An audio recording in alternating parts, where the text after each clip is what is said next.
पाथर्डी पिंपळगाव खांब परिसरात धुमाकूळ घालणारा नरसंहार बिबट्या जेरबंद। गेल्या 15 दिवसांपासून पाथर्डी पिंपळगाव खांब वडनेर दुमाला परिसरात धुमाकूळ घालणारा नरसंहार बिबट्याला पकडण्यात आज दिनांक 22 रोजी 5 वाजेच्या सुमारास वन विभागाला यश आलेले आहे। गेल्या 15 दिवसांपूर्वी आयुष किरण भगत वय 3 वर्ष राहणार वडनेर दुमाला मळा परिसरात या चिमुकल्याचा बिबट्याच्या हल्ल्यात दुर्दैवी बळी गेला।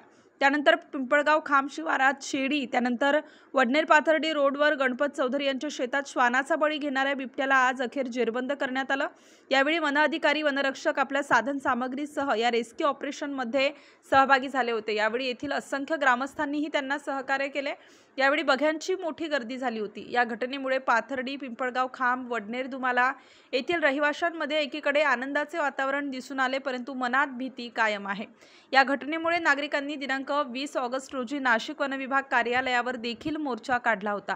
अजूनही या भागात बिबटे असल्याचे ग्रामस्थांचे म्हणणे आहे। नाशिक स्टार न्यूजसाठी प्रतिनिधी राजेंद्र दोंदे, नाशिक शहर।